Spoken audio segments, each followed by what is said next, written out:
उत्तराखंड के सीएम धामी हरियाणा में चुनावी दौरे पर। फरीदाबाद और गुरुग्राम में जनसभा। बीजेपी प्रत्याशियों के पक्ष में मांगे वोट। यूपी के सीएम योगी की राह पर सीएम धामी। बेटियों की शादी में सहयोग करेगी सरकार। सामूहिक कन्या विवाह योजना की होगी शुरुआत। हेमकुंड के तीर्थ यात्रा में 25 मई से शुरू होगी। राज्यपाल गुरमीत सिंह की मौजूदगी में श्रद्धालुओं का पहला जत्था रवाना। चारधाम यात्रा में आर्टिफिशियल इंटेलिजेंस की मदद लेने की तैयारी। यात्रा प्रबंध के लिए प्राधिकरण बनाने पर मंथन। श्रीनगर गढ़वाल में 4 साल की मासूम पर गुलदार ने किया हमला। गंभीर 1 महीने में 3 बार बच्चों पर कर चुका है हमला। उत्तराखंड में और सताएगी गर्मी। 20 जून तक 43 डिग्री पहुंचेगा तापमान।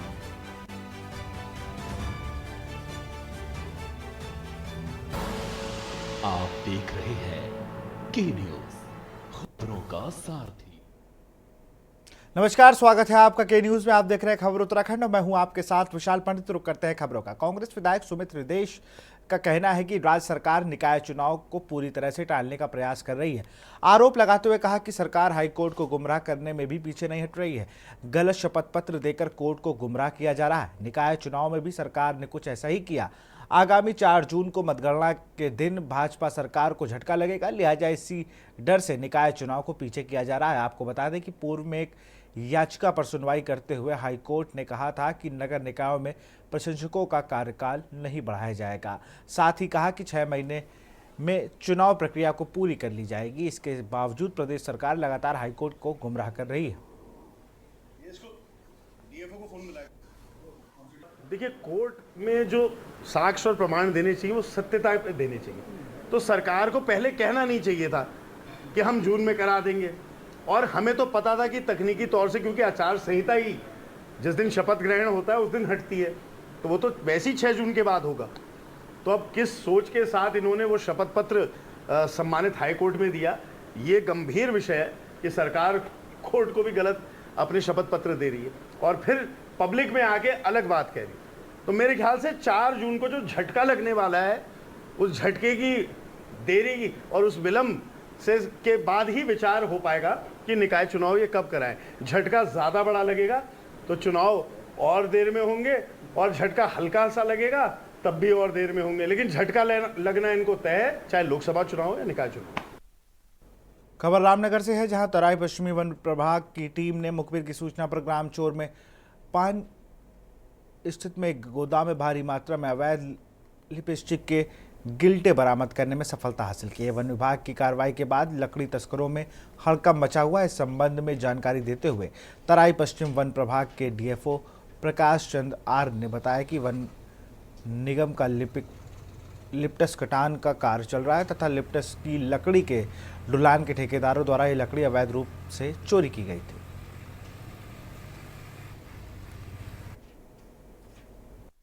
देखिए, कल शाम को मुखबिर की सूचना मिली थी हमको कि वहाँ पर कुछ लकड़ियाँ पड़ी हुई हैं यूक्लिप्टस। तो हमारी टीम वहाँ पर गई तो वास्तव में वहाँ पे उनको लकड़ियाँ मिली हैं। तो ये पता चला कि ये वन निगम प्लॉट से इसमें जो यूक्लिप्टस का पातन हो रहा है उसकी तरफ से जो उनके ढुलान के ठेकेदार हैं उनके द्वारा डाली। तो वो लकड़ियाँ हमने लगभग 100 के नग हैं करीब। वो अभी उनका नपत वगैरह चल रही है। बाकी विस्तृत सूचना तो उसके बाद ही पता चलेगी कितना घनमीटर क्वान्टिटी है, लेकिन लगभग 100 नग हैं। और उनको हमने अपने कब्जे में लेकर के अपने यहाँ वन क्षेत्राधिकारी पोखरा का क्षेत्र है वो उनके द्वारा कब्जे में लेकर के उसकी नपत वगैरह की जा रही है और उसके बाद में फिर वन निगम को इसके लिए कार्रवाई। खबर दिनेशपुर से है, जहां लोक सूचना आयोग ने अधिशासी अधिकारी नगर पंचायत को सूचना में देरी पर 25,000 रुपए का जुर्माना लगाया। इस दौरान नगर पंचायत के अधिशासी अधिकारी सरोज गौतम ने कहा कि ध्रुव कुमार ने नगर पंचायत से बायलॉज की कॉपी मांगी थी, परंतु ध्रुव कुमार ने ऐसा नहीं किया।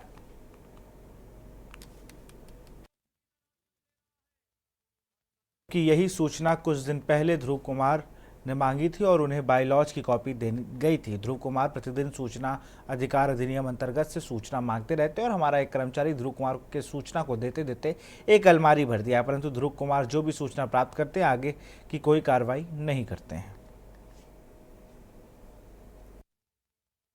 कुमार गए थे, इसने एक सूचना मांगी थी हमसे, सूचना अधिकार अधिनियम 2005 के तहत जिसमें इन्होंने हमसे बायोलॉज की कॉपी मांगी थी, जो कि हमने निर्धारित समयावधि में इन्हें दे भी दी थी। लेकिन इसके बाद भी आयोग में मानना था कि बायोलॉज और गजट दोनों अलग अलग चीज़ है, तो उसी में इन्होंने उसी के दोबारा इन्होंने इस पर वो अपील की है आयोग में। तो उसी सूचना को देने में हमें एक दिन लेट हो गई, जिस वजह से ये 25,000 का जुर्माना लगा है। और मैं सूचना जहाँ लगता है कि यह गलत काम हो रहा है, यह भ्रष्टाचार में है, तो मैं वहाँ सूचना मांगता रहता हूँ। और जो है मुझे लगा कि यहाँ पे गलत हो रहा है, तो मैंने भवन कर का जो है बायोलॉज मांगा था, और उसने बायोलॉज के बजाय उसने गजट दे दिया। तो हमने उसकी शिकायत प्रथम अपील अधिकारी को किया था, फिर उसके बाद भी नहीं दिया वो, और उसके बाद हमने आयुक्त महोदय जी को किया देहरादून में, तब जाके उसने दंडित किया है। उनको लगा कि ये गलत उनको गुमराह कर रहा है। हल्द्वानी का तराई पूर्वी वन विभाग उनकी भूमि पर होने वाले अतिक्रमण को चिन्हित कर जल्द हटाने की कार्रवाई करेगा। अतिक्रमण को चिन्हित करने की कार्रवाई विभाग द्वारा शुरू कर दी गई है। प्रभागी वना अधिकारी हिमांशु बाघरी ने बताया कि वन विभाग अतिक्रमण के खिलाफ पिछले 1.5 साल से लगातार कार्रवाई कर रहा है। जी, प्रभाग अंतर्गत वन भूमि पर जितना भी अतिक्रमण है उसमें लगातार वन विभाग द्वारा पिछले 1-1.5 साल से कार्रवाई की जा रही है। उसमें काफ़ी भूमि अतिक्रमण से मुक्त कराई गई है। उसी के क्रम में अभी भी बहुत सारे स्थानों पे अतिक्रमण चिन्हीकरण की कार्रवाई की जा रही है, और जैसे ही कार्रवाई हमारी पूर्ण होती है उन व्यक्तियों को नोटिस दिया जाएगा। नोटिस देने के उपरांत जो भारतीय वन अधिनियम 1927 है उसके प्राविधानों के तहत संपूर्ण लीगल प्रक्रिया पूरी करने के उपरांत निर्णय लिया जाएगा, जिसमें चिन्हीकरण की कार्रवाई अभी की जा रही है। तो एग्जैक्ट जो आपका डिटेल है, जब चिन्हीकरण पूर्ण हो जाएगा उसके बाद आपके कितने व्यक्ति हैं और कितनी भूमि अतिक्रमित है, वो उसके बाद एग्जैक्ट फिगर पता चल पाएगा। रुड़की के हरिद्वार रोड पर सोलानी नदी पर बना पुल लगभग 1 साल पहले क्षतिग्रस्त हो गया था, जिसको लेकर दिल्ली से पहुंची टीम के द्वारा निरीक्षण करने के बाद पुल पर भारी वाहनों की आवाजाही पर रोक लगा दी गई थी। वहीं पुल के दूसरी तरफ कई स्कूलों से होने के चलते स्कूल बस भी नहीं जा रही थी। साथ ही रोडवेज की बस भी कई किलोमीटर लंबा चक्कर काट कर जा रही थी, जिसके चलते रुड़की विधायक प्रदीप बत्रा के प्रयासों से सलोनी पुल से पहली आदर्श नगर तक होते हुए एक अस्थायी रपटे का निर्माण कराया गया है, जो शनिदेव मंदिर पर निकलेगा, जिसे आवाजाही के लिए शुरू कर दिया गया है। ये मुझे शायद ऐसा याद आ रहा है कि आपके माध्यम से ही ये जब पुल खराब हुआ पिछले साल तो ये आवाज़ उठाई गई थी। बहुत दुख की बात है कि 1 साल बीतने के बाद भी इन्होंने मात्र औपचारिकता की, एक ये रपटा बना दिया और 10-15 दिन में बारिश होगी इसका पता भी नहीं चलेगा। फिर क्या होगा? फिर उधर से जाएंगे लोग। दरअसल ये तो हमारे स्थानीय जो सांसद रहे या वर्तमान में जो लड़ रहे हैं, जो भाजपा की सरकार है, उनकी लापरवाही है। जब 1 साल पहले विभाग ने कह दिया कि ये पुल चलने योग्य नहीं रहा, भारी वाहनों के लिए नहीं रहा। पिछले साल बरसात में उस पुल पर हल्का सा वाइब्रेशन आया और विधायक जी ने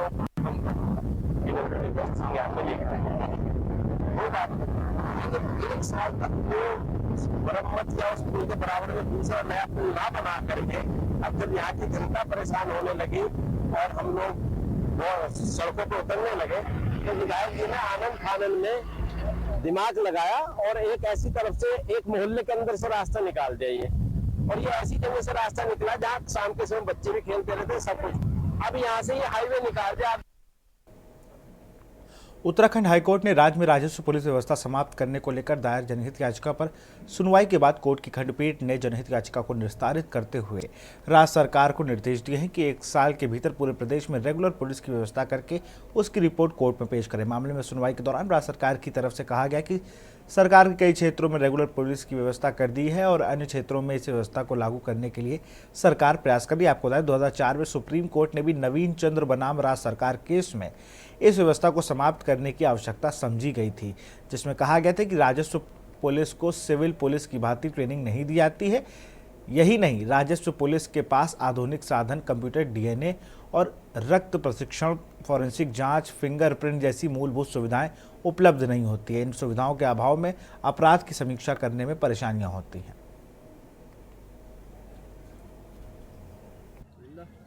ये समाधान एनजीओ के द्वारा दाखिल की गई थी, जिसमें कि कहा गया था कि सुंदरलाल वर्सेस स्टेट में 12/1/2018 का एक ऑर्डर पास करा था, उसको इम्प्लीमेंट करने के लिए कहा गया है। स्टेट का इसमें काउंटर आया था, उन्होंने कहा था कि हमें 1 साल का और समय चाहिए, जिसमें उन्होंने अभी 6 तो रेगुलर पुलिस स्टेशन खोल दिए और 20 पुलिस पोस्ट खोल दिए हैं।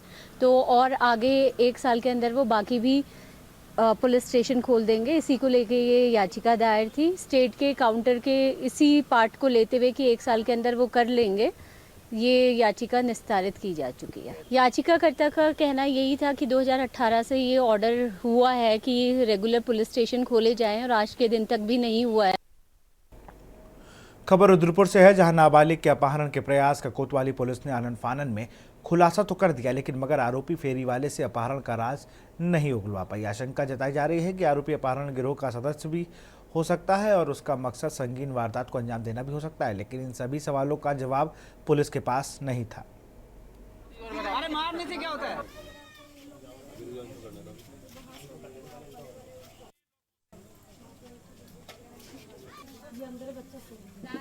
बच्चा अंदर सो रहा था, मम्मी को पता चल गया।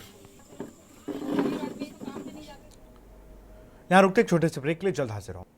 ब्रेक के बाद आपका स्वागत है। केदारनाथ धाम में चोरों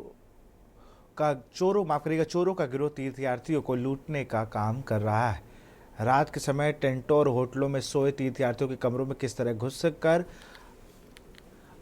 उनके फोन के साथ ही सोना चांदी व नकदी का पर हाथ साफ कर रहे हैं। तीर्थयात्रियों के सामानों की चोरी होने से पुलिस प्रशासन भी परेशान हो गया था। मंगलवार देर रात जब चोरों का गिरोह बेस कैंप में चोरी करने गया तो स्थानीय लोगों ने इन्हें पकड़ लिया। इनमें 2 चोर मौके से भागने में सफल रहे, जबकि एक नाबालिग भीड़ के हत्थे चढ़ गया। क्या कर रहे हैं? यहाँ पे चोरी कर रहे हैं, काट रहे हैं, यात्रियों के पैसे चोर रहे हैं, सोना चांदी। यात्री कितने परेशान थे। जब हमने सुबह सुना कि कुछ 2 नेपाली तो भागे, एक छोटा बच्चा, उसने सारा बताया। नेपाल भवन के नीचे इनका गिरोह था जो हमें मारने में, हमने भी मारा, थाने में लाए।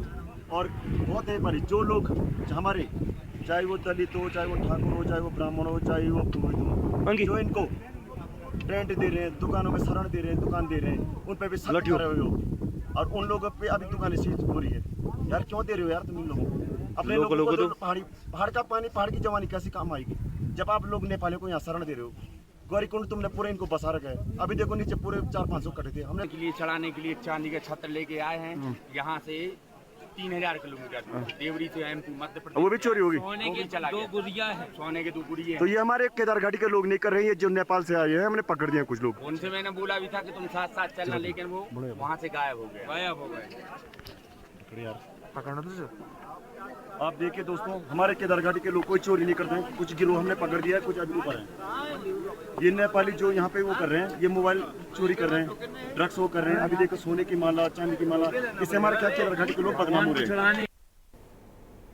नैनीताल के स्थानीय लोगों ने पुलिस प्रशासन द्वारा जहां तक वाहनों के काटे जा रहे हैं, वहां उनके चालान काटने को लेकर आज कोतवाली का घेराव किया। अधिवक्ता नितिन कार्की ने बताया कि नैनीताल नगर में पार्किंग न होने से उन्हें रोजमर्रा की जरूरतों का सामना करना पड़ रहा है और अपने छोटे बड़े वाहनों को बाजार आना जाना पड़ता है। दुकानों में सामान की खरीदारी करने के लिए दौरान पुलिस प्रशासन द्वारा सड़क किनारे खड़े किए गए उसके वाहनों का 2500 से लेकर 5000 तक का चालान काट दिया था, जबकि पूर्व में पुलिस उच्च अधिकारियों से इस संबंध में बात की गई थी और उनके द्वारा आश्वासन दिया गया था कि जल्द ही नगर में पार्किंग जोन घोषित कर समस्या का समाधान किया जाएगा। देखिए, पूर्व में भी हम लोगों द्वारा माननीय एसपी सिटी और सीओ सिटी साहब से बात हुई थी और नैनीताल में पार्किंग को लेकर, स्थानीय लोगों की पार्किंग को लेकर जगहों को चिन्हित करने की बात हुई थी। तब हमें आश्वासन दिया गया था कि 2-3 दिन में ये सारा काम हो जाएंगे, लेकिन अभी तक भी इस पर कोई काम नहीं हुआ है। इसके अलावा हो क्या रहा है कि जो लोकल स्थानीय लोग हैं उनकी चालान पे चालान करे जा रहे हैं। घरों के आगे गाड़ियां खड़ी हैं, उनका चालान हो रहा है। माननीय सांसद जी से भी बात हुई, उन्होंने भी आश्वासन दिया था। अब हम चाह रहे थे कि माननीय कप्तान महोदय से हमारी एक बार बात हो जाए और उसके बाद जैसे भी ये समस्या का समाधान हो जाए। अभी अगर समय मिल जाता है तो हम बातचीत करके एक रास्ता निकालने की कोशिश कर रहे हैं जिससे सभी लोगों की जो परेशानी है उसका सॉल्यूशन निकले। वन जीव संरक्षण में महत्वपूर्ण भूमिका निभा रहे उत्तराखंड वन जीवों के हमले से भी त्रस्त है। आए दिन इनके हमले घटनाओं की सुर्खियां बनते हैं। अब जब तक बरसात आने है तो चिंता का बादल अधिक गहराने लगे हैं, क्योंकि अब तक अनुभव बताते हैं कि बरसात के दिनों में वन जीवों के हमले की घटनाएं बढ़ जाती हैं। वन विभाग द्वारा इस बार वन जीवों के हमले को रोकने के लिए पहले से तैयारी शुरू कर दी गई, ताकि आने वाले समय में वन्य जीव हमले से मानव जीवन को बचाया जा सके। जैसा कि अभी कहा कि हमारा जो विश्लेषण है मानव वन जीव संघर्ष की घटनाओं का, उससे ये स्पष्ट होता है कि वर्षा काल के जो महीने हैं वो ऐसी घटनाओं की दृष्टि से अत्यंत संवेदनशील है, और इसलिए हमने इस बार इसके लिए पूरी तैयारी करने का प्रयास किया है। पिछले वित्तीय वर्ष में नए उपकरणों के लिए, जिसमें ट्रैंक्विलाइजिंग गन से लेके कैमरा ट्रैप से लेके अनाइडर से लेके रेस्क्यू किट इत्यादि क्रय किए जाने थे, उसके लिए 10 करोड़ रुपए से अधिक की धनराशि सभी प्रभागों को उपलब्ध कराई गई है। हमने प्रभागों को निर्देशित किया गया है कि जो उपकरण, और उसमें लाइट वेट केजेस भी सम्मिलित हैं। एनजीटी के आदेश के बाद अब नदी किनारे की बस्तियों को हटाने की कवायद शुरू हो चुकी है। इसको लेकर निगम ने प्रथम चरण में 27 बस्तियों को चिन्हित किया है, साथ ही नोटिस भी जारी किए। ऐसे में कांग्रेस ने इसका विरोध किया है। कांग्रेस के वरिष्ठ उपाध्यक्ष सूर्यकांत धस्माना ने कांग्रेस कार्यकर्ताओं व बस्ती वासियों के साथ मिलकर नगर निगम का घेराव ज्ञापन शुरू कर सौंपा है। इस दौरान उन्होंने कहा कि मलिन बस्तियों को मालिकाना हक दिलाने को लेकर आज हमारे नगर निगम आकर नगर आयुक्त के माध्यम से मुख्यमंत्री को ज्ञापन सौंपा। 30 दिन का समय दिया है कि सरकार यह बताए कि किस तरह से उनको मालिकाना हक दिया जाएगा। ऐसा ना करने पर हमारे द्वारा पूरे राज्य में आंदोलन किया जाएगा।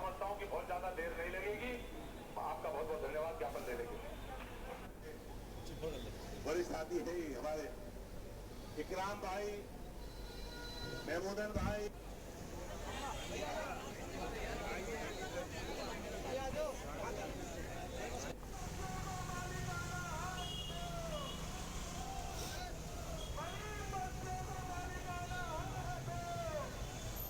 सेटेलाइट का जमाना है, तो ये पहुंचने भी में मैं समझता हूं कि बहुत ज्यादा देर नहीं लगेगी। आपका बहुत बहुत धन्यवाद, ज्ञापन दे देंगे। वरिष्ठ साथी है हमारे इकराम भाई, महमूदन भाई,